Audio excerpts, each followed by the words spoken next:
ಪರಿಸ್ಥಿತಿ ಏನಾಗ್ಯದಪ್ಪ ಅಂತಂದ್ರೆ ಈ ಒಂದು ತೀವ್ರ ಓಟದಿಂದಾಗಿ ನಿಜವಾದ ಶಿಕ್ಷಣ ಇವತ್ತು ಮಾಯಾಗಿ ಹೋಗ್ಲಿಕ್ಕತ್ತದಂತ್ರಿ. ಯಾಕಂತಂದ್ರೆ ಅದರಲ್ಲೂ ಈ ಶಿಕ್ಷಣ ಯಾರು ದುಡ್ಡಿದ್ದವ್ರದ್ರೆ ಅವು ಮಕ್ಕಳಿಗೆ, ದುಡ್ಡಿದ್ದವ್ರಿಗಂತೂ ಇದಿಲ್ಲ ಇಲ್ಲ, ಯಾವ ಕೋಚಿಂಗ್ ಇಲ್ಲ, ಏನೂ ಇಲ್ಲ. ಅಲ್ಲೇ SLC PUC ಮುಗಿಸ್ಕೊಳ್ಳೋದು, ಊರಲ್ಲಿ ಉಳಿದ್ಬಿಡೋದು, ಏನೋ ಗುದ್ದಾಡೋದು, ಯಾವುದೇ ಎಕ್ಸಾಮ್ ಪಾಸ್ ಆದ್ರೆ ಪೊಲೀಸ್ ಸೀರಿಯಸ್ ಆಗೋದು, ಅಥವಾ ಅದರಲ್ಲಿ ಮುಖ್ಯ ರಿಸರ್ವ್ ಪೊಲೀಸು ಯಾವುದೋ ಒಂದು ಸಿಗಲಪ್ಪ ನಮಗೆ ಆರಾಮಿರ್ತೀವಿ ನಾವು ಅನ್ನುವಂಥದ್ದು. ಪ್ಯೂನ್ ಆದರೂ ಅಡ್ಡಿ ಇಲ್ಲ, ಒಟ್ಟು ಸರ್ಕಾರಿ ನೌಕರಿ ಸಿಗಲಿ ಅಂತ ಬಡದಾಡಿಗೂ ಸಾಯೋ ಜೀವನ ಪರ್ಯಂತರ ಅವು ಆಗದೆ ಹೋದಾಗ ಒದ್ದಾಡಿ ಸಾಯುವಂಥ ಪರಿಸ್ಥಿತಿ. ಇನ್ನು ರೈತರ ಮಕ್ಕಳಿಗೆ ಅಂತ ಇವತ್ತೇನಾಗಿಬಿಟ್ಟಪ್ಪ ಅಂದ್ರೆ ಲಾಭದ ಉದ್ಯೋಗ ಅಲ್ಲದು. ಲಾಭದ ಉದ್ಯೋಗ ಅಲ್ಲ ಅಂದ ತಕ್ಷಣ ಈ ರೈತರ ಗಂಡು ಮಕ್ಕಳಿಗೆ ಹುಡುಗರು ಯಾರೂ ಹೆಣ್ಣು ಕೊಡ್ತಾ ಇಲ್ಲ.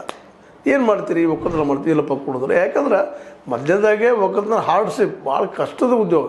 ಅದನ್ನು ಮಾಡಿದರೆ ಲಾಭ ರೈತನೋ ಅದೂ ಇಲ್ಲ. ವರ್ಷನ ದುಡಿದ್ರು. ಈಗ ಹಲವು ಸ್ವಲ್ಪ ಚರ್ಚೆ ಮಾಡಿದ್ವಿ. 1 ಟನ್ ಕಬ್ಬಿಗೆ ಇವರು 3300 ಕೊಡೋರು. ಅಷ್ಟೊಂದು ಎಷ್ಟು ಖರ್ಚಾಗಿರ್ತದೆ ಒಂದು ವರ್ಷ ತನಕ 1 ಟನ್ ಬೆಳಿಬೇಕಾದ್ರೆ. ಇದು ಯಾವ ಇಲ್ಲ ಲೆಕ್ಕಪತ್ರ ಇಲ್ಲ, ಏನೂ ಇಲ್ಲ. ಹಂಗೆ ಒಟ್ಟು ದುಡಿರಿ, ಬಚಾವೋ ನೀವು ಗಳಸು ಹೆಂಗೆ ನೀವು ಬೆಳೆಸ್ರಿ. ಬೆಳೆಸಿದ್ರೆ ಗಳಸಕ್ಕೆ ದುಡ್ಡು ಬರ್ಬೇಕಲ್ಲ. ಒಬ್ಬರು ಹಾಕೋದು ಕೇಂದ್ರದ, ರಾಜ್ಯದಲ್ಲಿ ಹಾಕೋದು, ರಾಜ್ಯದ ಕೇಂದ್ರದಲ್ಲಿ ಹಾಕೋದು. ಮಾರ್ಕೆಟೇ ಇಲ್ಲ ಇಬ್ಬರು ಮಾರ್ಕೆಟ್ ಕೊಡೋಕೆ ತಯಾರಿಲ್ಲ. ಬೆಂಬಲ ಬೆಲೆ ಕೊಡ್ರಿ ಅಂತೇಳಿ ಒಂದು ನೋಡಿರಿ. ಮೊನ್ನೆ ನಮ್ಮ ಏನಪ್ಪ ಅಂದ್ರೆ ಈರಣ್ಣ ಕಡಾಡಿಯವರು ಒಂದು ಕಡೆ ಹೇಳ್ತಾರೆ, ಇಲ್ಲ ರಾಜ್ಯ ಸರ್ಕಾರ ಇದು ದ್ವಿದಳ ಧಾನ್ಯಗಳಿಗೆ ಬೆಂಬಲ ಬೆಲೆ ಕೊಡಬೇಕು ಅಂತೇಳಿ. ಆನಂತರ ಸೆಂಟ್ರಲ್ದವ್ರು ಕೊಡ್ತಾವ್ರು ಅಂತೇಳಿ. ಅಲ್ಲ ರೀ, ಅದನ್ನು ಡೈರೆಕ್ಟ್ ನೀವು ಕೊಟ್ಬಿಟ್ಟು ನಡೀತದಲ್ಲ ಇಲ್ಲೇ. ಅಂದ್ರೆ ಇದ್ರ ಅರ್ಥ ಇವ್ರು ಬಂದರೆ ಕೊಟ್ಟರು, ನಾಳೆ ದುಡ್ಡು ಬರಲಾರ್ದು ಒದ್ದಾಟ. ಕೊಟ್ಟಿದ್ದೀರಿ ಕೊಡಿ, ನಿಮ್ಮ ಸರ್ಕಾರದ ಕೊಡ್ರಿ ಅಂತ ಕೈ ಎಷ್ಟೋ ಹಾರಿಸಿದಾರೆ ಈಗಾಗಲೇ ಸೆಂಟ್ರಲ್ ಗೌರ್ಮೆಂಟದವರು. ಅಂದ್ರೆ ಈ ರಾಜಕೀಯ ಹಂಗಾಗ್ಯದಪ್ಪ ಅಂದ್ರೆ ಮಾರ್ಕೆಟು ಇಲ್ಲ ಪಾಪ ರೈತರಿಗೆ.